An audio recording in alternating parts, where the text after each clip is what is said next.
창세기 23장 1절부터 20절까지.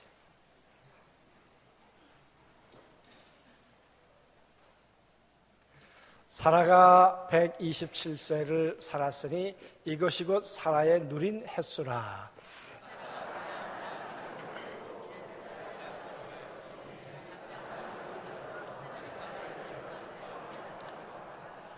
그 시신 앞에서 일어나 나가서 헷 족속에게 말하여 이르되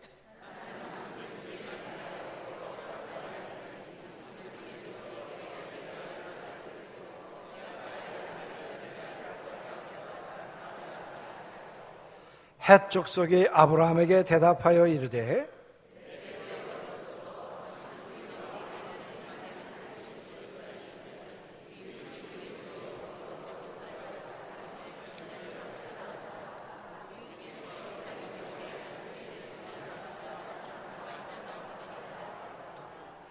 아브라함이 일어나 그 땅 주민 헷 족속을 향하여 몸을 굽히고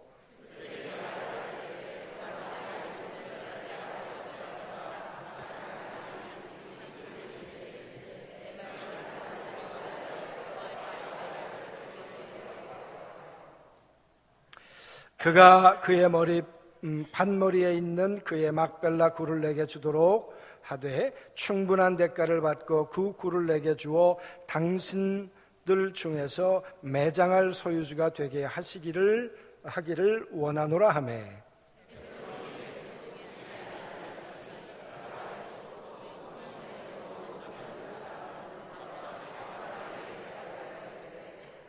내 주여 그리 마시고 내 말을 들으소서. 내가 그 밭을 당신에게 드리고 그 속의 굴도 내가 당신에게 드리되 내가 내 동족 앞에서 당신에게 드리오니 당신의 죽은 자를 장사하소서.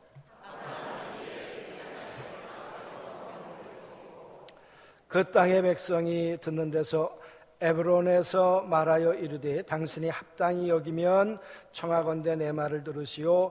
내가 그 밭값을 당신에게 주리니 당신은 내게서 받으시오.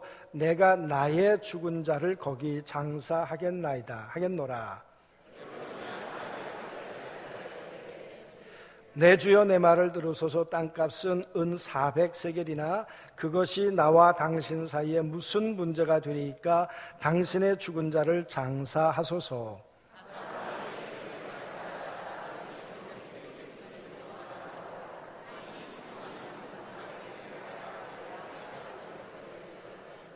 마므레 앞 막벨라에 있는 에글론의 밭 곧 그 밭과 거기에 속한 굴과 그 밭과 그 주위에 둘린 모든 나무가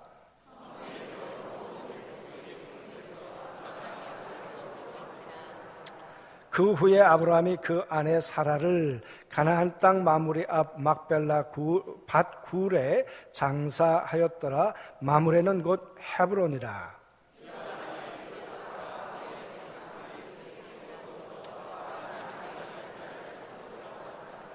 아멘. 가정의 달인데 정말 우리 가정이 평안할까? 가정 안에서 때론 자식이기도 하고 손주이기도 하고 손녀이기도 하고 또 아내이기도 하고 남편이기도 하고 그런데 그 역할을 다 잘하고 있을까? 어떻게 생각하세요, 여러분? 나는 좋은 남편이야, 좋은 아버지야, 그렇게 생각하시나요? 나는 아무리 생각해봐도 아내로서, 남편으로서, 자식으로서 정말 턱없이 부족하다. 겸손해서가 아니라 정말 많은 분들이 그렇게 고백하며 살지 않을까. 특별히 남편의 입장에서 아내에 대해서는 과연 어떤 생각을 가질까? 오늘 말씀에서는 사라가 먼저 죽습니다. 사라가 127세에 죽어요. 아브라함이 175세에 죽거든요. 그리고 아브라함보다 10살이 어리거든요. 그러면 굉장히 아직도 한참 나이에 죽은 거예요. 이삭을 낳고 이삭을 90세에 낳았어요. 그러니까 사라가 90세에 낳고 지금 아들의 나이가 37살쯤 됐고요. 아직 결혼하지 전이에요.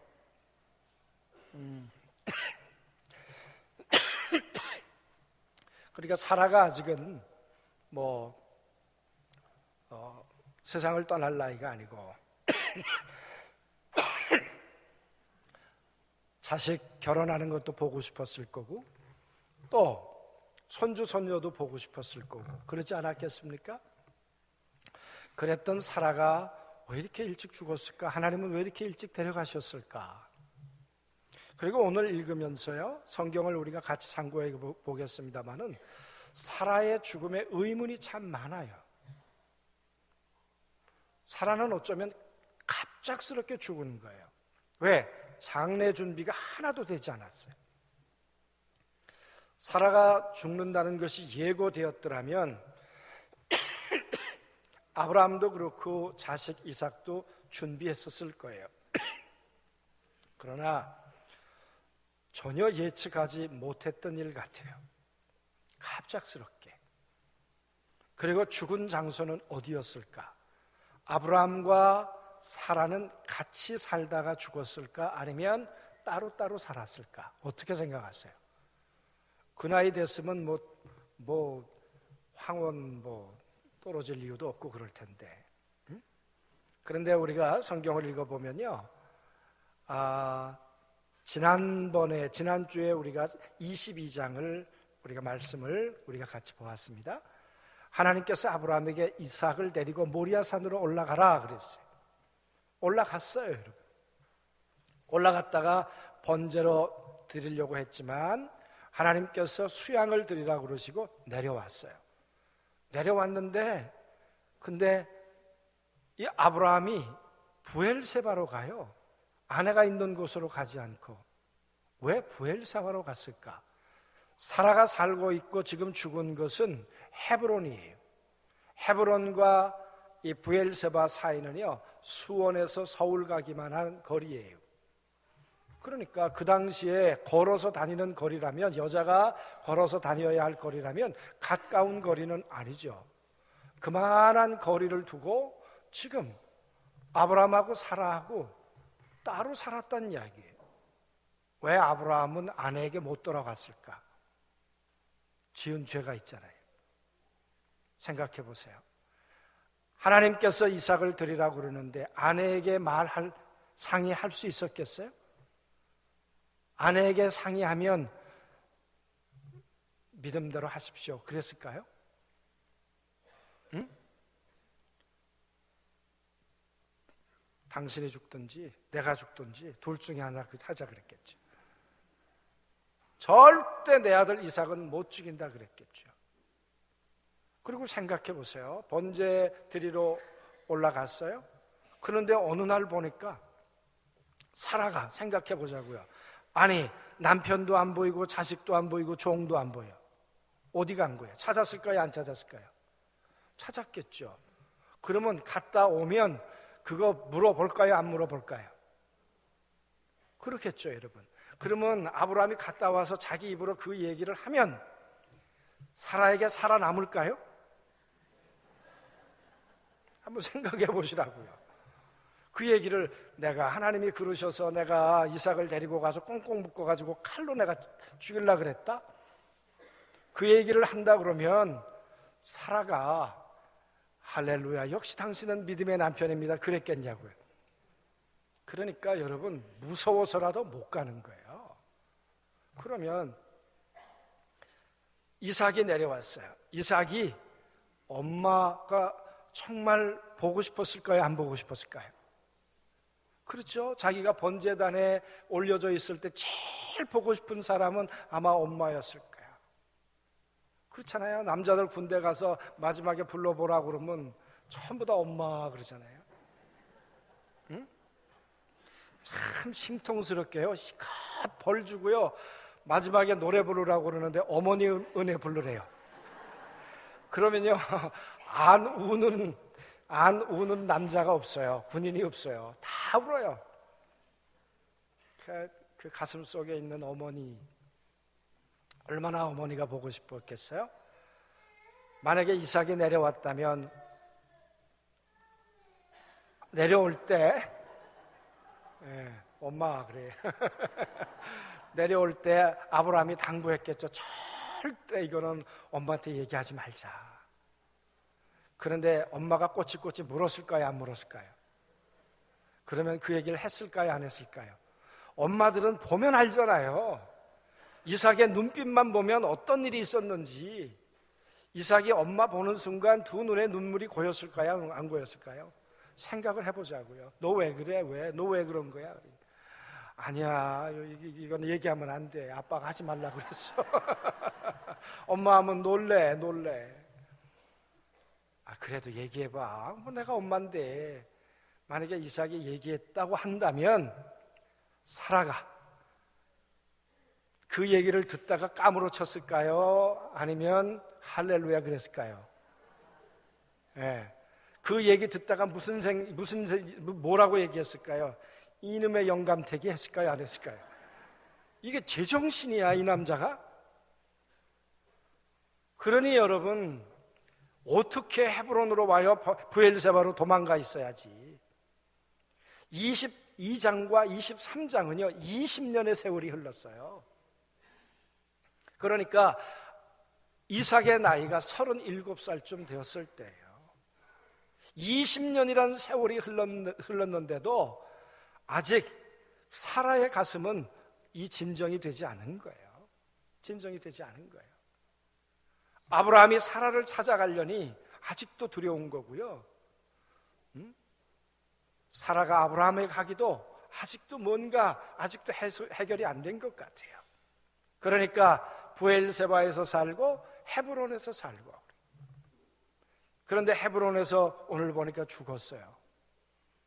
여러분, 그래도 만약에 미리 시름시름 알았다 그런다면 남편이 왔겠죠. 와가지고 병간호 했겠죠, 여러분. 그랬는데 갑자기 세상을 떠난 것 같아요. 여기 보니까 2절에 가나안 땅 헤브론 곧 기럇 아르바에서 죽음에, 기럇이란 말은 도시란 말이에요. 아르바시란 도시에서 여러분 죽은 거예요. 왜 죽었는지 사인은 밝히지 않아요. 그런데 아브라함이 들어가서 이 들어갔단 말이 그냥 옆에 있다가 들어갔단 말도 되겠습니다만은 아니요, 보니까 감이에요. 와가지고 들어간 거예요. 그러니까 떨어져 살다가 죽었다는 이야기를 듣고 먼 곳에서 와가지고는 들어간 거예요. 들어가서 시신 앞에 선 거예요. 여러분, 이 순간 얼마나 많은 생각들이 아브라함 마음속에 스쳐 지나갔을까? 그 시신 앞에서 통곡했다 그랬어요. 시신 앞에서 애통하고 슬퍼했다 그랬어요. 정말 아브라함이 자기 아내가 죽었으니까 울었겠죠. 그러나 생각해 보세요. 이 눈물과 이 애통 속에는 아브라함과 이삭이 만났을 그 수십 년의 이야기가 있잖아요. 76세 때 아브라함 나올 때 사라의 나이 66세였어요. 그런데 그 여자는 자식을 잉태하지 못하였더라. 참 가슴 아픈 한을 가지고 있었던 여자였죠. 그런데 하나님께서 하늘의 별과 같이 자식을 주마, 너를 통해 자식을 주마. 그래서 아마 종교를 바꿨는지도 몰라요. 하나님 섬기게 된 동기가 됐는지 몰라요. 그리고 가나안에 들어왔어요. 가나안에 들어와서 하나님이 이자나 저자나 자식을 주려나, 상수리 나무 아래서, 다산을 상징하는 그 나무 아래서 나도 자식이 일이 많았으면 좋겠다 생각했지만 찾아온 건 가난이었어요. 기근이었어요. 7년 동안. 행복하리라고 쫓아왔는데 세상에 이런 극한 가난이 어디 있어요? 이 가난을 견디지 못해서 애굽으로 내려가잖아요. 애굽으로 내려갈 때 여러분 누구 믿고 갔겠어요? 남편 아브라함 믿고 갔겠죠. 근데 아브라함이 하는 일이 아니죠. 수작이죠. 수작이. 뭐라 그랬어요? 누이라 그럽시다. 그래가지고 바로의 여러분 사실은 잠자리를 같이 한 거예요. 여러분, 애굽에 가서 그런 일을 겪었어요. 아브라함이 이 사라의 죽음 앞에서 생각해 보니까 가난을 겪다가 애굽에 내려갔는데 애굽에서 내 품 아니라 남의 남자의 품에 들어가 있는 그 사라의 삶을 생각해 보면 여러분 눈물이 안 나겠어요? 그리고는 돌아왔어요. 재산이 생겼어요. 조카하고 갈등이 생겼어요. 그 이후에 어느 날 하나님이 하늘의 별처럼 자식을 준다 또 약속하셔서 꿈을 꿨어요. 그런데 자식이 안 생겨요. 그래서 여러분 자기 몸종 하가를 자기 남편에게 주었잖아요. 이건요 양 권사님 하실 수 있으세요? 예. 이거 어떻게 하겠어요 이게? 예? 여러분 사라가요 그런 여자였어요. 아브라함 생각 속에 이 세상에 이런 여자가 내 아내였다는 거죠. 응? 그리고는 태기가 생겼어요. 그랬더니요 하갈의 기세가 얼마나 등등했어요. 그 수모를 다 겪었어요. 그러다가 여러분 아브라함 나이 99세가 되고 사라 나이 89세가 되었을 때 어느 날 내년 이맘때 자식을 준다. 사라는 웃었어요. 말도 안 되는 소리 하지 마십시오. 그런데 여러분 90세 이삭을 낳았어요. 가슴에 이삭을 품었을 때 이삭을 품었을까요? 하나님을 품었을까요? 하나님의 그 놀라운 사랑과 능력을 품고 정말 인생의 가장 행복한 순간, 이삭에게 젖꼭지를 물리는 그 순간이 얼마나 행복했겠어요. 그렇게 살았을 사라예요. 그래서 여러분 아브라함이 이제 15, 16살이 돼서 저놈이 자라나 언제 장가가나 자식 때문에 이리 봐도 행복하고 저리 봐도 행복한 세월을 지냈는데 근데 이 자식을 갖다가 글쎄 번제로 드리려고 했다고요?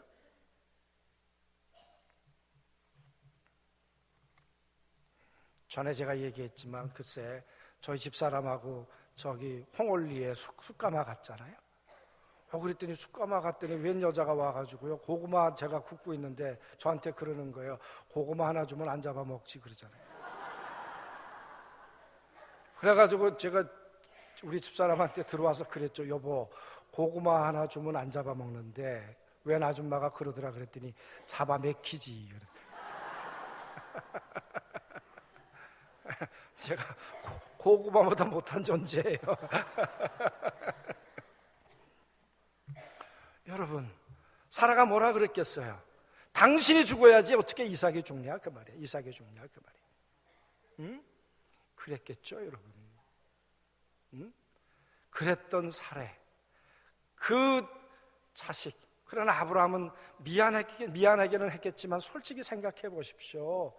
사라를 사랑하지 않은 건 아니에요. 왜 하나님이 그러라 그러셔서 내가 이삭을 데리고 갔다 오기는 했지만 사라가 이거를 소화를 못하는 건 내가 이해는 가지만 그러나 하나님이 그러신 걸 어떻게 하란 말이에요. 마음 한구 속엔 하나님께서 사라의 마음을 위로해 주시고 사라의 마음을 하나님이 돌려주시기를 기대했겠죠. 그런 세월이 20년이나 흘렀는데도 글쎄 그게 해결되지 않은 채로 사라가 세상을 떠났으니 얼마나 미안했겠어요. 얼마나. 제가 장례식장 가서 제일 많이 듣는 아내가 먼저 세상을 떠나거나 아니면 남편이 먼저 세상을 떠나거나 제일 많이 듣는 얘기가 뭔지 아세요? 여보 미안해. 여보 미안해. 예. 제 선배님이 계신데 사모님이 먼저 세상을 떠나셔서 제가 갔어요. 갔다 와서 저보고 조사를 쓰라고 그러면 제가 읽으려고 썼더니 안 시키더라고요. 그래서 내가 썼어요. 다는 아니고 그 중에 일부를 읽어드릴게요. 여보 미안합니다. 쇼핑 한번 마음 편히 못한 것이 미안합니다. 외식 한번 마주하지 못한 것이 미안합니다. 당신도 여자인데 여자로 살지 못하게 한 것이 나의 일이 당신에게 고독이 되고 나의 꿈이 당신에게는 멍이 되었던 것을 이제야 알아 미안합니다. 당신의 피멍든 가슴 한번 따뜻하게 보듬어 보지 못하고 신음소리 한번 귀 기울여 주지 못해 정말 미안합니다. 그러다가 이제 쭉 지나가다가 마지막에 그 선배가 오늘 밤 저 아내를 보내고 침실에 어떻게 들었을까? 그 빈집에 여보, 침실에 들어선 내가 외롭지 않도록 본디 약한 나를 당신이 잡아주시오. 못다한 사랑을 하늘에 맡기는 나에게 괜찮다는 말도 해주시오. 하늘과 땅이 하나이듯 우리는 영원히 하나라는 말도 듣고 싶소. 그래야 홀로 남겨진 내가 당신의 남자로 살 수 있지 않겠소. 저를 안 시켜서 끝내 못 읽었어요. 제가 그 장례 현장에 가면서 남편이 아내에게 가졌을 마음, 여보 미안합니다. 미안합니다. 응? 사라에게 얼마나 미안했을까? 얼마나 미안했을까? 그런데 아브라함이요, 그 슬픔과 애통을 딛고 일어나요. 그리고는 오늘 이 사라의 장례를 아브라함이 정신 차려서 준비해요. 그런데 그 준비하면서 그가 시신 앞에서 일어나 나가서 헷족속에게 말하여 이르되 내가 나의 죽은 자를 내 앞에서 내가 장사할 수 있게 해다오. 그래. 내 앞에서 죽은 내 아내를 내가 장사할 수 있게 해다오. 근데 준비가 안 된 장례이기 때문에 땅 한 평 등기해 놓은 게 없어요. 여러분, 이스라엘의 장례 문화는 굴을 사요. 굴. 그리고 굴 속에다가 또 굴을 파요. 그래서 시신을 굴 속에 집어넣었다가 1년쯤 지난 다음에 다시 시신을 회수해가지고 그 뼈를 상자에 넣어요. 응? 그걸 넣어가지고는 이제 이 굴, 두 번째 판 굴 속에다가 집어넣어요. 예. 그게 장례예요. 그리고는 그 다음에 또 후손이 죽으면 또 그렇게 해요. 그게 열조에게로 돌아간다, 그런 말이에요. 여러분, 오늘 아브라함은 아직 땅 한 평 없었는데 급히 땅을 살려고 해요. 그 땅을 사는 모습을 이렇게 표현하고 있어요. 7절에 아브라함이 일어나 그 땅 주민 헷 족속을 향하여 몸을 굽히고, 아브라함은요 그때 유지예요. 힘도 있고 돈도 있는 사람이에요. 그러나 땅 한 평 땅을 사기 위해서, 내 아내의 그 장례 초소를 마련하기 위해서 그 유지가 무릎을 꿇어요. 제가 이걸 보면서 살았을 때 꿇지, 예. 응? 죽은 다음에 뭐 꿇은 것도 잘한 건 하지만, 그래서 예. 오늘 여기 계신 분 가운데 딱 한 사람이 저한테 그럴 거예요. 그래, 당신이나 잘해라.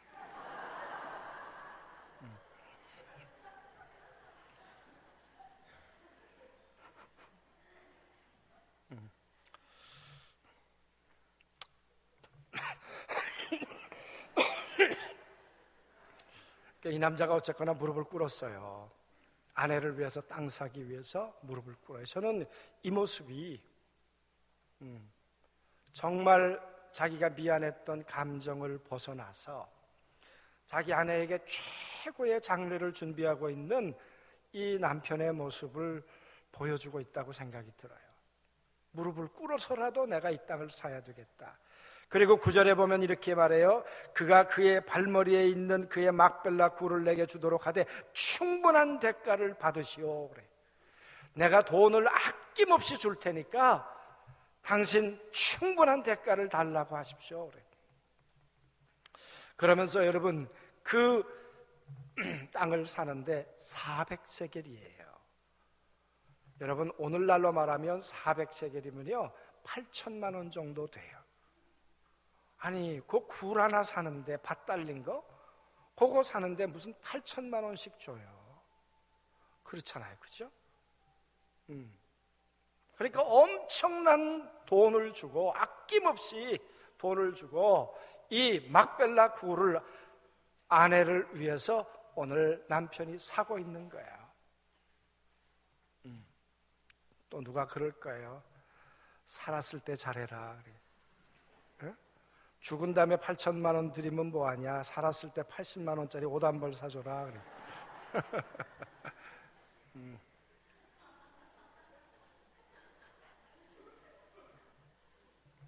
그죠? 그래서 여러분 8천만 원 들여서 이 엄청난 땅을 사가지고는 자기 아내를 이제 장례를 치러요. 그리고는 마지막에 이렇게 기록되어 있어요. 그 후에 아브라함이 그 아내 사라를 가나안 땅 마므리 앞 막벨라 밭굴에 장사하였더라. 마므레는 곧 헤브론이라. 이와 같이 그 밭과 거기에 속한 굴이 헷 족속으로부터 아브라함이 매장할 소유지로 확정되었더라. 여러분, 오늘 이야기를 쭉 아브라함이 지금 사라의 장례를 준비하는 과정을 통해서 무슨 생각을 하세요? 물론 살았을 때 잘해야지, 그런 이야기도 되겠습니다만은 사랑이라는 게 뭘까? 미안합니다, 감정? 아니, 그거 넘어서요. 그리고는 자기 아내를 정말 믿음의 아내로 만들어요. 이 모든 장례하는 과정을 누가 보았을까요? 그의 아들 이삭이 보았을까요? 이삭이. 그리고 네 어머니는 정말 어려운 시절을 그렇게 나와 함께 살아준 여인이었고, 그리고 너 때문에 행복했던 여인이었어. 너 때문에 마음의 상처를 입고 평생 살다가 마지막에 홀로 이런 삶을 떠났어. 정말 미안해. 그러나 네 어머니는 하나님이 약속한 대로 믿음의 열국의 어미, 믿음의 어머니야.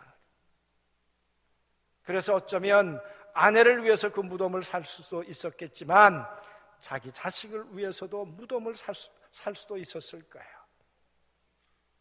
그리고 이 무덤을 마련해 놓고는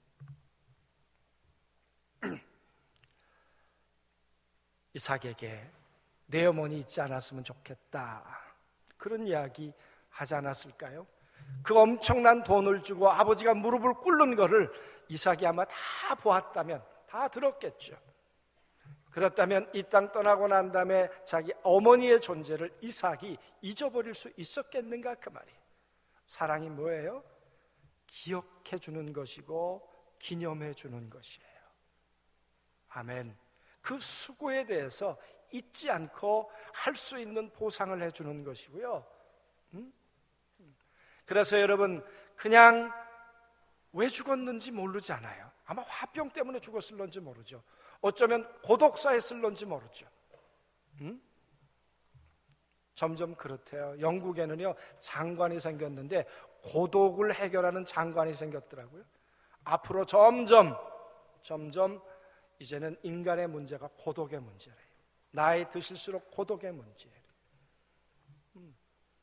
사라가 어떻게 인생을 마감했는지 자세히 기록되고 있지는 않지만, 그러나 그는 굴 속에 들어갔어요. 그런데 사라가 들어간 그 막벨라 굴은 여러분 무덤이 아니었어요. 그는 죽었지만 살아 있었어요. 그 남편의 여러분 그 죽음과 믿음을 기다리고 있었고, 그리고 그 이삭과 리브가와 그 믿음의 그 야곱과 모든 후손들을 기르고 있는 믿음의 무덤이었어요. 그러니까 그 무덤은 그저 육신은 썩어 냄새나는 무덤일지 모르지만, 그러나 그 무덤은 아브라함과 이삭과 야곱과 믿음의 가문에게 살아있는 무덤이었어요. 정말 그것은 어머니의 자궁과도 같은 것이어서 끊임없이 믿음의 사람들을 이 땅에 소망을 가지고 살아가도록 만드는 어머니 모태와 같았다, 그 말이에요. 오늘 아브라함이 잘한 것은 그 어머니를 남겨준 거예요. 그 어머니를 기억하게 해준 거예요. 그리고 자기도 기억한 거예요. 나의 아내, 이런 아내였어. 여러분, 누가 먼저 세상을 떠날런지는 모르겠습니다만은, 그러나 정말 믿음의 어머니로, 믿음의 아버지로 기억될 수 있어서 하나님도 기억하고 나도 기억하고 우리의 자녀들도 기억할 수 있다면, 여러분, 그게 행복한 가정 아니겠습니까? 믿음의 가정 아니겠습니까? 오늘 이 23장의 긴 이야기, 한 여자가 죽어서 무덤 들어간 이야기가 뭐 그렇게 대단해서 20절을 화려합니까? 아니, 그냥 여자가 죽은 게 아니에요.